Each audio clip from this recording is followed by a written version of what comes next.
पिछले वीडियो में हमने जाना कि धर्म कोई संप्रदाय, जात या परंपरा नहीं, बल्कि कुदरत का नियम है। धर्म का अर्थ है अपने स्वभाव में स्थिर रहना, चित्त को निर्मल और संयमित बनाना। यही है सच्चा धर्म।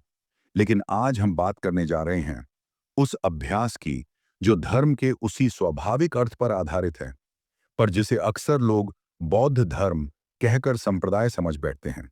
तो क्या बौद्ध धर्म कोई धर्म नहीं है? शायद यही सवाल अभी आपके मन में भी उठा होगा, और जवाब है नहीं। बौद्ध धर्म कोई पारंपरिक धर्म नहीं है, क्योंकि पारंपरिक धर्म जातियों, सीमाओं, परंपराओं और पहचान पर आधारित होते हैं।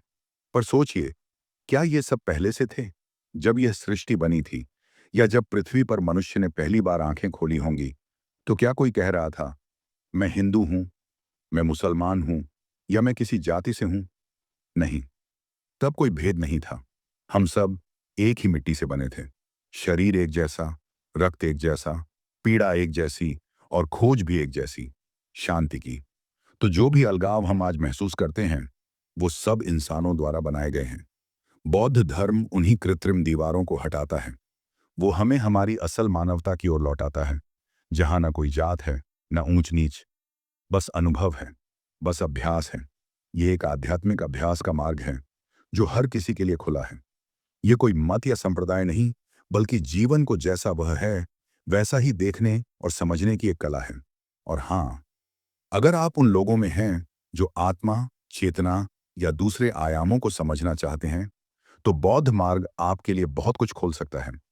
यह अभ्यास शुरू होता है हमारे इसी पल के अनुभव से, और इसमें यह विश्वास जुड़ा है कि हम अपने वर्तमान मानसिक सीमाओं से परे जा सकते हैं। बुद्ध कोई ईश्वर नहीं थे।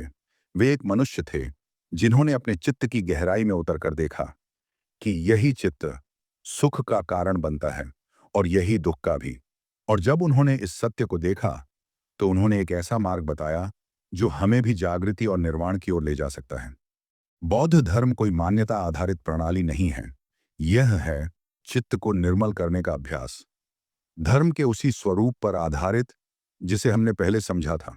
अब सोचिए, अगर आप ईसाई हैं या मुसलमान या किसी भी धार्मिक परंपरा से आते हैं, तो भी आप बौद्ध अभ्यास कर सकते हैं। क्यों? क्योंकि यह अभ्यास किसी भी बाहरी आस्था का विरोध नहीं करता, बल्कि यह आपको खुद से जोड़ता है। यह एक कौशल है, एक कला है, वास्तविकता को उसी रूप में समझने की, जैसी वह वास्तव में है, ना कि जैसी हम उसे देखना चाहते हैं। हाँ, इसमें कोई गुप्त मंत्र नहीं, कोई विशेष चमत्कार नहीं, बस साफ दृष्टि चाहिए और अभ्यास की निरंतरता। और जब हम इसे साधना शुरू करते हैं, तो भीतर कुछ बदलता है।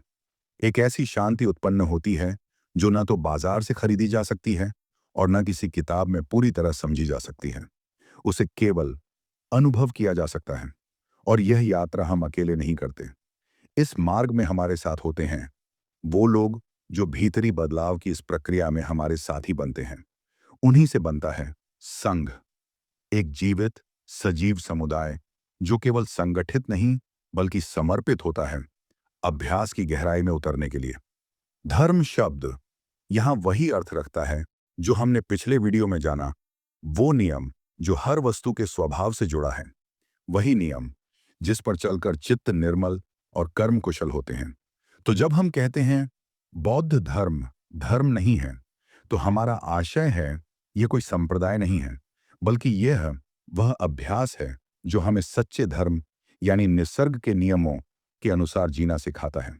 अगर आप अब भी सोच रहे हैं कि क्या यह मार्ग आपके लिए है, तो अगली बार हम जानेंगे निर्वाण क्या है, क्या वह आज की दुनिया में संभव है, और क्या साधारण व्यक्ति भी उसे पा सकता है। जुड़े रहिए, क्योंकि यात्रा अब शुरू हुई है।